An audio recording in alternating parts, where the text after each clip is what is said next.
Campaigns चल रही हैं, ऐसी सोशल मीडिया एक्टिविस्ट ऐसी कैंपेन्स चला रहे हैं कि भाई चंदा करो और अपने मुल्क के दिफाई सिस्टम को बेहतर करो।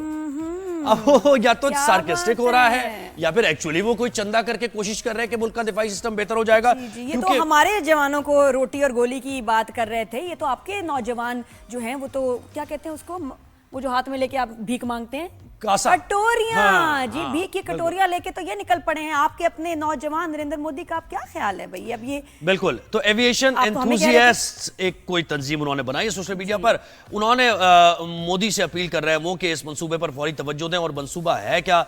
मंसूबा जनाब ये है कि एक कोई ऐसा बनाना है, इंजन उन्होंने बनाना है, कावेरी जेट इंजन। इस पे पहले कभी कोई काम 1980 से काम हो रहा था और वो काम रुक गया फिर। और ये वो चाह रहे होंगे, मेरे ख्याल है ये इसमें बड़ा सार्केज्म भी है मुझे लग रहा है। और है, बिल्कुल है ना महसूस हो रहा है। वो जो अरबों के अब मजीद ये जेट्स, फाइटर जेट्स खरीदेंगे, राफेल उन्होंने और खरीदे हैं, तो उस पे लोग परेशान है कि यार खाने को हमारे पास रोटी नहीं, हम भिखारी बन गए हैं। हाँ। ये आप अरबों के अभी जहाज लेंगे, खुद बना लो भाई। ये कावेरी जो 1980 का, इसी को बना लो, कुछ तो कर लो। तो मेजर रिटायर्ड मीसब रजा साहब ने हमें ज्वाइन किया। बहुत शुक्रिया मीसब साहब, आपने वक्त दिया। कैसे हैं आप? सर वालेकुम सलाम। ये मुझे बताया, भारत से तो बड़ी अजीब सी खबरें आ रही हैं। कल ये खबर आई कि कोई उनकी तंजीम है इस तरह की, सोशल मीडिया एक्टिविस्ट हैं। अब मुझे तो ये लग रहा है, मुझे और नादिया को ये लग रहा है कि तनकीद ही कर रहे हैं वो शायद मोदी पर। हाँ। कि भाई खुदा के वास्ते हमें महफूज बनाओ, दिफाई सिस्टम पे खर्च करो। आप क्या समझते हैं? बिस्मिल्लाहिर्रहमानिर्रहीम। मैं आप लोगों के साथ मेरा को तीसरा चौथा प्रोग्राम है। आप ये जब से ये हमने इसकी इस इंजन की और कवेरी की और ये सारी जो इनकी ऑर्गेनाइजेशन है, GTRE बेसिकली इनकी ऑर्गेनाइजेशन है, तो मैं तो खैर 1959 से जब ये एस्टेब्लिश हुई थी, अभी फिर इसका वो SV रमथा साहब इनके जो डायरेक्टर हैं, इसकी भी मैं सारी हिस्ट्री कुछ चंद दिन पहले ही मैंने पढ़ी। अच्छा, ये सारे का सारा एक फेल्ड प्रोजेक्ट है। अच्छा। जिसके पीछे ये कवेरी इंजन के पीछे पड़े हुए हैं। पहले इन्होंने इसको जो उनका फाइटर जेट तेजस जो था उसके अंदर इसको डालने की कोशिश की और बड़ा प्रचार हुआ उस वक्त। और GTRE जो इनकी ऑर्गेनाइजेशन है, गैस टरबाइन जो एस्टेब्लिशमेंट इन्होंने एक डिफेंस रिसर्च के प्रोग्राम पे, जो सिर्फ चंदाकारी और कुछ नहीं कर रही। और फाइनली अब फिर उन्होंने चंदा इकट्ठा करने के लिए वो मुहिम शुरू कर दी है। तो पहले इन्होंने तेजस में इसको सेट किया, तेजस उड़ाए, 3 जहाज इनके क्रैश कर गए जो सारे टेस्ट फ्लाइट्स वाले थे। लेकिन मैं ना मानूं वाली रट वो शुरू से इनकी है। तो फाइनली जब 2 तेजस और गिरे और 8 pilot they died because of this engine. लेकिन अब पीछे इतना पैसा लग चुका हुआ था तो ये उसको पंप करते रहे। फाइनली पायलट्स ने इसको उड़ाने से इनकार कर दिया। अच्छा। और ये नादिया बैठी हैं और नादिया को बहुत अच्छी तरह पता है कि पायलट जो है आसानी से किसी बात से इनकार नहीं करता। बिल्कुल। तो बड़ी गलत बात है कि कैसे आप जो है ना ये इतनी कीमती जाने जाया कर रहे हैं और अभी भी चल रहा है, अभी भी उम्मीद है। और आपने जो बात की ना, बाकी ये कोई मेरे ख्याल कोई फंड्स इकट्ठे करने हैं, कुछ इसका चक्कर भी हो सकता है। ये फंड्स की गेम है, ये सारी फंड्स की गेम है। ये भी है। और स्पेशली जो इनका ये जो गैस टरबाइन रिसर्च एस्टेब्लिशमेंट है ना, ये 1959 से ये बेसिकली क्या है कि इनके जो डिफेंस टॉप नॉचेस हैं and including ministry of defence के जो सारे टॉप नॉचेस हैं, ये पैसा सारा इससे पाइपलाइन से उनकी जेबों में जा रहा है। काम कुछ नहीं हो रहा। क्योंकि सर अब दिफाई, हमें तो ये समझ ही नहीं आ रहा था ना कि कोई दिफाई तंसीबात के लिए या अपने सिस्टम को बेहतर बनाने के लिए चंदा किया जाए, कौम चंदा करे, जबकि आप 350 अरब आप कह रहे हैं कि $350 बिलियन की इकोनॉमी आपकी। तो 2 बड़ी अलग अलग पिक्चर्स नजर आ रही हैं इससे। तो मैं इसकी एक छोटी सी मिसाल दूं कि ये जो इनका एस्टेब्लिशमेंट है ना बेंगलोर में, जहां ये इंजन बन रहा है, और ये मैं 8 दिन पहले की स्टोरी बता रहा हूं कि इनकी बिजली गई वहां और 8 घंटे तक कोई स्टैंड बाय जनरेटर भी इस ऑर्गेनाइजेशन के पास नहीं था।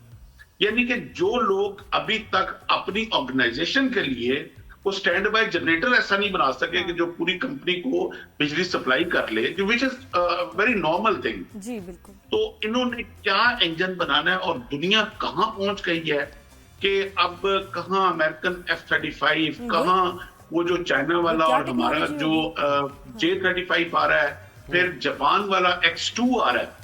अब दुनिया कहां पहुंच गई है, और ये अभी तक 1980 वाले तेजस के जो कैवेरी इंजन है उसके ऊपर अब जाके चंदा इकट्ठा होना शुरू हुआ है।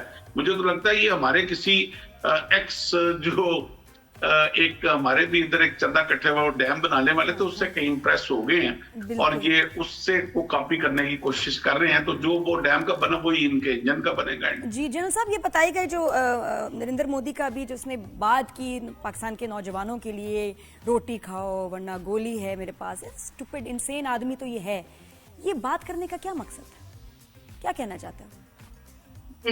वो जो बड़ी खूबसूरत DGISPR साहब ने वो उस दिन बात की थी कि get out of this Bollywood movie dialogues, ये अभी तक उस फ्रेम ऑफ माइंड में। मैं आगे बात करने लगा था एक बचपन की अपनी।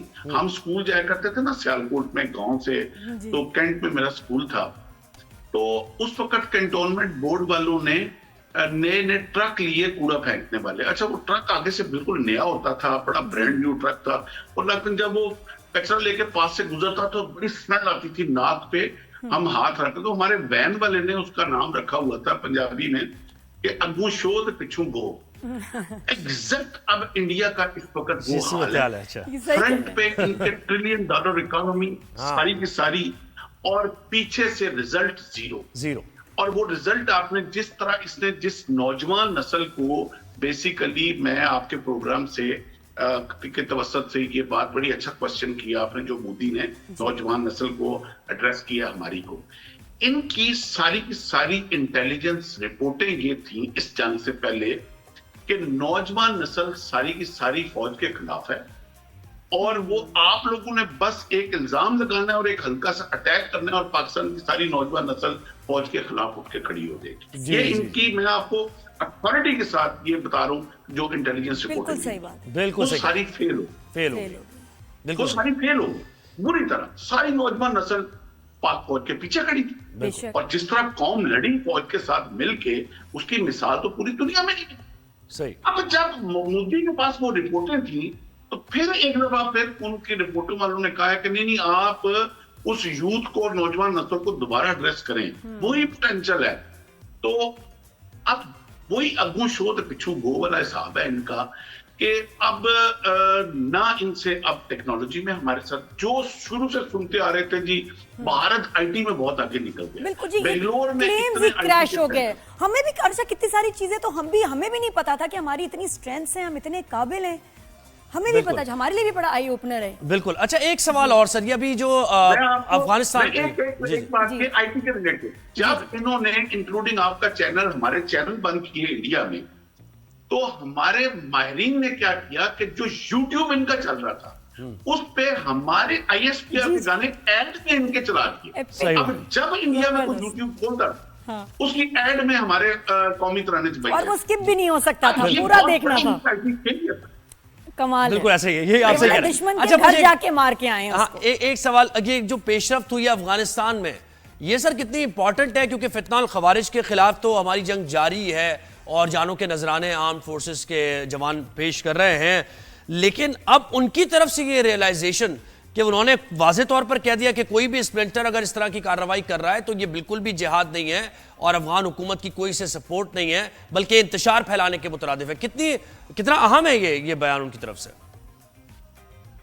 देखिए, ये अल्टीमेटली इस रास्ते मुस्तकीम पे सूनर और लेटर हर बंदे ने आना ही आना।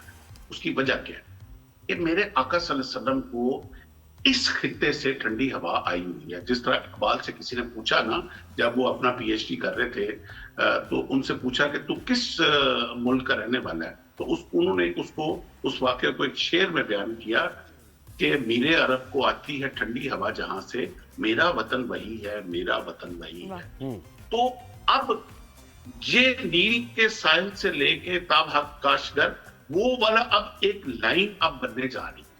अब रियलाइजेशन अफगानिस्तान को भी बहुत अच्छी तरह हो गई है, और जो फैंटी भारत को पड़ी है, इसने बहुत सारे लोगों को काम कर दिया कि भाई जो पावर जो एग्जिस्ट वो करती है, वो यही एक मुल्क है जो न डर होकर लड़ता है, और जो अपने दुश्मन को, चाहे वो मुल्क के अंदर हो चाहे बाहर हो, ये उसको अब छोड़ेगा नहीं, अब सीधा हो गया। तो ये, और मैं तो इसको इस तरह बयान करता हूं कि जिस तरह वो नया पाकिस्तान की बात होती थी ना, तो ये 10 मई के बाद ये है नया पाकिस्तान।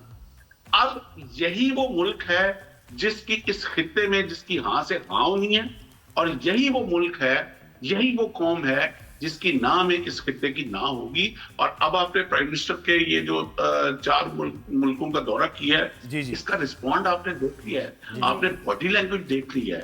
जिस तरह ईरान के पुरअमन एटमी प्रोग्राम को जिस तरह प्राइम मिनिस्टर साहब बोल रहे थे जब, और दुनिया हैरान होकर देख रही थी कि हमने तो कभी देखा ही नहीं ऐसे दौरे, ऐसे वार्मली मिलना, बात करना हमने नहीं कभी देखा सालों में।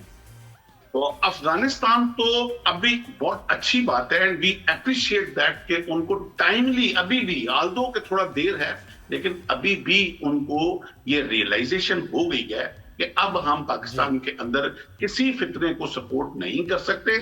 अगर हमने एग्जिस्ट करना है तो पाकिस्तान के साथ मिलके एग्जिस्ट करना है, अदरवाइज अफगानिस्तान भी प्रोग्रेस नहीं कर सकता पाकिस्तान के साथ दहशतगर्दी को सपोर्ट करने जी, को एग्जिस्टेंस की बात है और ज़ाहिर है ये रियलाइज। बहुत शुक्रिया मीसम साहब, बहुत शुक्रिया।